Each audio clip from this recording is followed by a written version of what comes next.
আপনারা সকলে জানেন পশ্চিমবঙ্গ রাজ্যের রাজ্য পুলিশে 12,000 কনস্টেবল নিয়োগ নিয়ে যে বিজ্ঞপ্তি বার হয়েছিল, সেখানে এনভিএফ, হোমগার্ড, সিভিক ভলেন্টিয়ার্স এবং ভিলেজ পুলিশদের যে রিজার্ভেশনের কথা বলা হয়েছিল, সেই রিজার্ভেশন নিয়ে কেস উঠল কোর্টে।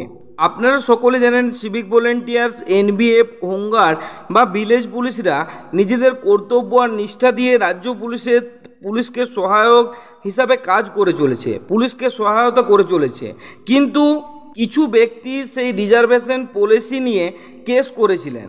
সেই কেস গতকাল কোর্টে উঠেছিল। আপনারা সকলে জানেন সিভিক ভলেন্টিয়ার্স, এনভিএফ, হোমগার্ড এবং ভিলেজ পুলিশদের রিজার্ভেশন নিয়ে কেস করা হয়েছে।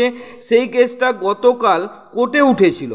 তো সেই নিয়ে কি আপডেট আছে, কি বলা হয়েছে, সমস্ত কিছুর গুরুত্বপূর্ণ এবং আপডেট নিউজ নিয়ে আজকের ভিডিওটা তৈরি করা হয়েছে। নমস্কার বন্ধুরা, আপনারা দেখছেন আপনাদের প্রিয় ইউটিউব চ্যানেল আলোর খোঁজে।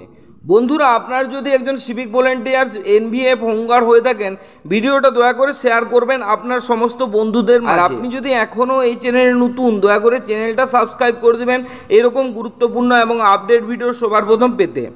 রাজ্য পুলিশে যে 12,000 কনস্টেবল নিয়োগের বিজ্ঞপ্তি বার হয়েছিল, সেখানে সিভিক ভলেন্টিয়ার্স, এনভিএফ, হোমগার্ড এবং ভিলেজ পুলিশ রিজার্ভেশন ছিল।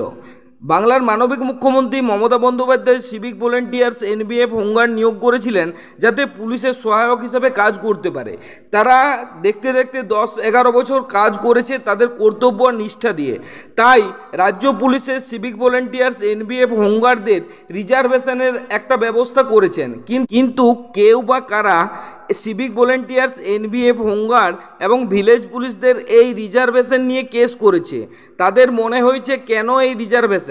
তো সেখানে তাদের যারা কেস করেছে তাদের পক্ষের উকিল বিচারপতিকে জানিয়েছেন তার গুরুত্বপূর্ণ বক্তব্য।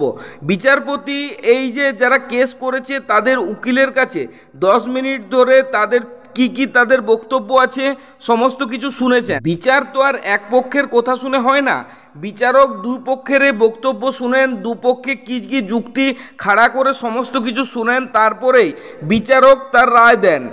এখানে শুধুমাত্র 10 মিনিট ধরে যারা কেস করেছে তাদের বক্তব্য বিচারপতি শুনে। কিন্তু সিভিক ভলেন্টিয়ার্স, এনভিএফ, হোমগার্ড বা ভিলেজ পুলিশদের পক্ষে যে উকিল আছে, এই রিজার্ভেশন ব্যাপারে সিভিক ভলেন্টিয়ার্স, এনভিএফ, হোমগার্ডদের তরফ থেকে যে উকিল ঠিক করা আছে, তিনি তার মূল্যবান বক্তব্যের মাধ্যমে তুলে ধরবেন কেন সিভিক ভলেন্টিয়ার্স, এনভিএফ, হোমগার্ডদের রিজার্ভেশন প্রয়োজন। গতকাল বিচারপতি শুধুমাত্র যারা কেস করেছে তাদের উকিলের বক্তব্যই শুনেছেন।